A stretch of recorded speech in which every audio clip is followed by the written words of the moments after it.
Tonight on the 31 Nights of Halloween Horror, he's out there and he's hunting them, and they don't know it.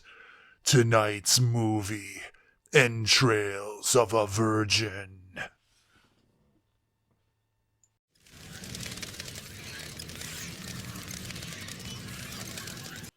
Hello everybody and welcome back to another episode of the 31 Nights of Halloween Horror! Worst apocalypse ever. Yes, we are now on episode number 3, coming off of last night's classic Roger Corman produced creature feature, Piranha. You know, I think I might have been a little hard on that movie in certain aspects. No, I do love the movie. I love it. It's just, I know it's a bad movie. Anyways, so coming on tonight, I thought, you know what, let's cross the Pacific Ocean and go to the wonderful, messed up, crazy land of Japan for tonight's movie. And that movie is Entrails of a Virgin. Anyways, an infamous little piece of sleazy nastiness. And so what is it about? Well, I'm glad you asked, because it starts off with a photo crew for, I guess you would say, a adult, mature magazine, taking a bunch of glamour shots, and then also some topless shots, and intermixed with those, the cameraman having his way with the main model.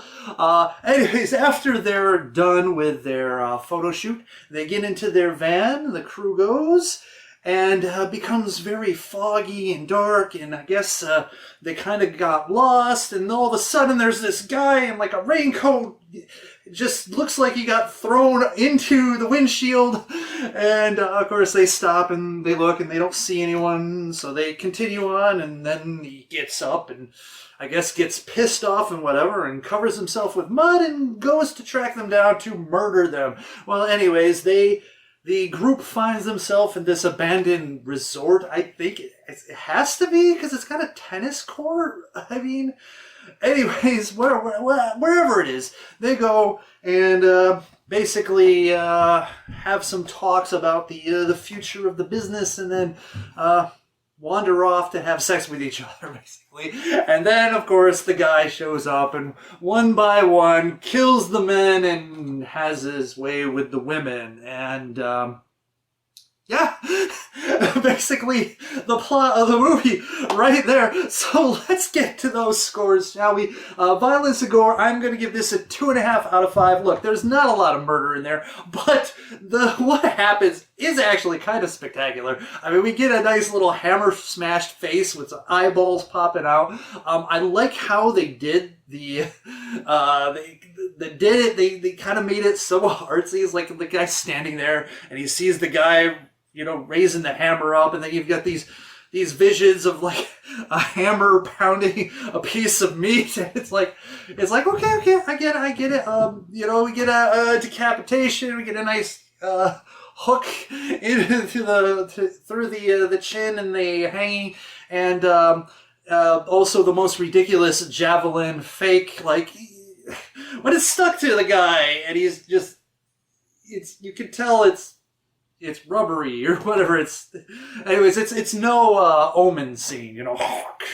Anyways, but other than that, there is some decent violence and gore in this movie. So 2.5 out of 5. Shock value is going to be a 4 out of 5, because mostly not because of jump scares, but mostly because one of the group.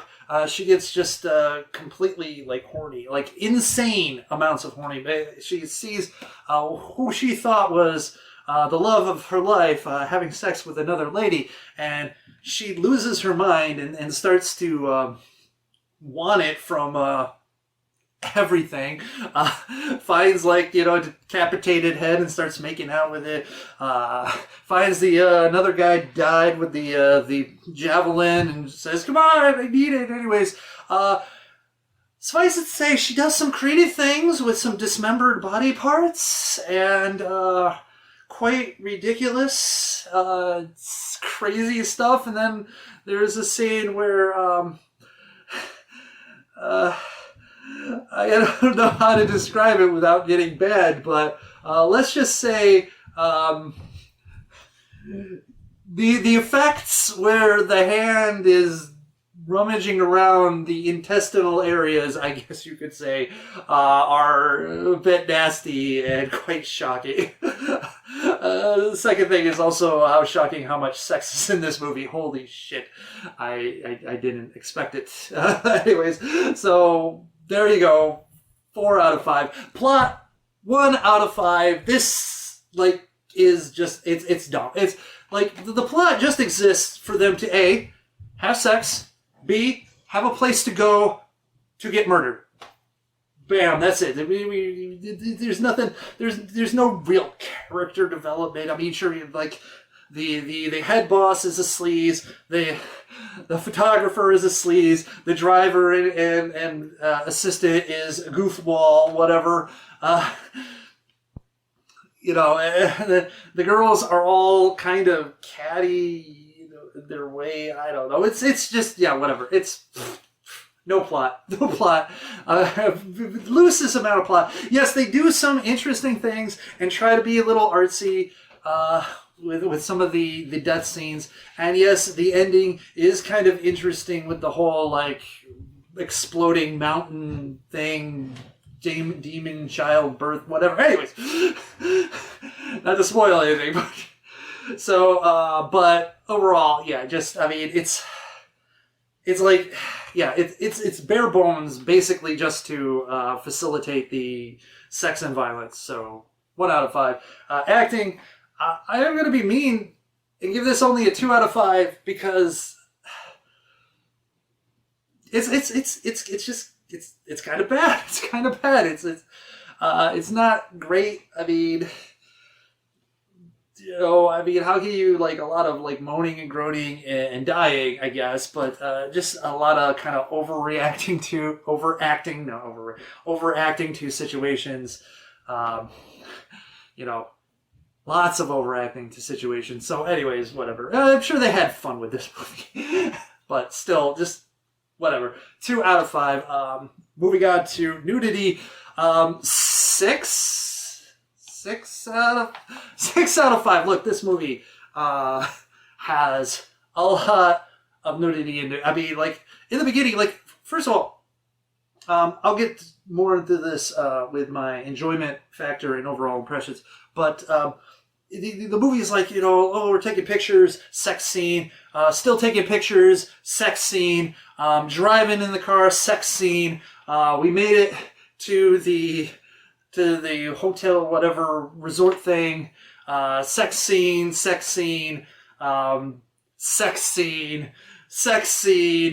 murder. Well, there's some murders in between all those sex scenes, but it was like, so let me guess, yeah, sure. Murder, sex scene,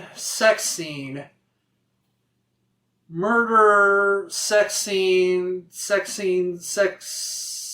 no, another murder, sex scene, murder, sex scene, and, or something like that. I think that's how it goes. But anyways, it's just, yeah. A whole lot. I'm not complaining about the amount. I'm just going to talk about just the ridiculousness of it all. 6 out of 5. Enjoyment factor, surprisingly low, 2.7 out of 5. Like, I really wanted to love this movie, but the first 15 minutes just might as well not exist. They could have spiffied it up. I know it was, you know, because we had to put in the sex scenes and whatever, but they could have just piffied it up and really, I know this, I guess, this was probably sold as a sex film first and a horror movie second. A similar situation with Celluloid Nightmares. However, I think, like, the dark tone of that entire movie helps it out better. than this one because it's kind of light at the beginning and then just gets dark. And Cellular Nightmares just kind of stays dark. And, I guess in these, what they call Japanese pink movies, my God, I don't know why I said pink movies, it's, is it skating the line between, straight up porn and something else? I mean, the movie that I did several years ago, Beautiful Girl Hunter, or Star of David, Beautiful Girl Hunter, that movie had a lot of depth to it and really definitely made sure that it was a movie first. It was just filled with a lot of sex and torture and nudity, but this one seemed like, we wanted to have like a lot of sex and nudity and maybe some violence, and we just stitched together a crazy premise to put it all together. And I really wanted more of the stalking murder aspects because honestly, outside of the stupid javelin, I think the murders were actually pretty interesting and pretty cool, and they had some good ideas and some good cinematography happening with those with those kills, with the inner cuts of like, oh my God, this is happening, So I was hoping it would be a little bit more of that.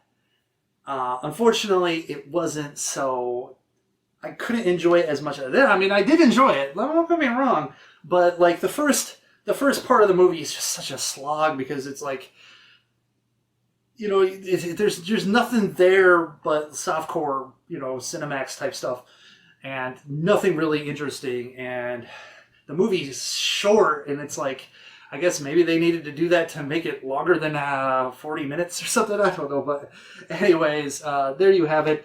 Overall impression, 2 out of 5 for all those reasons. It's a movie that exists, that has potential, and they really need to I think they really needed to focus more on the horror movie aspect than all the exploitative sexual aspects for this to elevate itself into the good and very good range. And I think they could have, but I mean, I'm sure they had their priorities. And it would be interesting if you were to remake this movie. I know they can't do it in America, but like whatever. I think they could really do something interesting and spectacular with this movie, but instead it is definitely a graphic extreme type of movie that is something that you should watch just so that you have the experience of watching it, so you know what people talk about when they talk about this. But overall, not all that great. So 2 out of 5, and the average score impressively becomes a 2.9 out of 5, and that's mostly to the shocking aspects and all nudity. However, I got this for my birthday, and I am thankful for getting it for my birthday. I also got that with the 4K version of Suspiria. Yes, awesomeness. But there you have it, Entrails of a Virgin.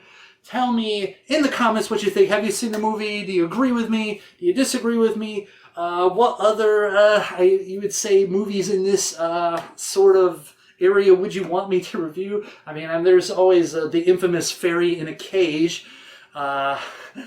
Anyways, leave a comment, subscribe, thumbs up, notifications, all that good stuff. And I will talk to you next time on the 31 Nights of Halloween Horror. And remember, people, if you hit something or someone in the middle of the night and it's foggy and stuff like that, I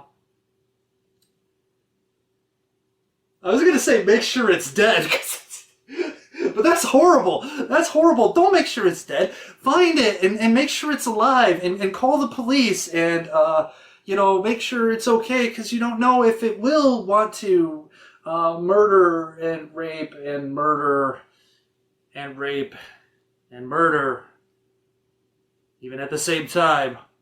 Yeah. Anyways, make sure they're okay. Make sure they're okay. Okay? All right. Stay scary, Internet.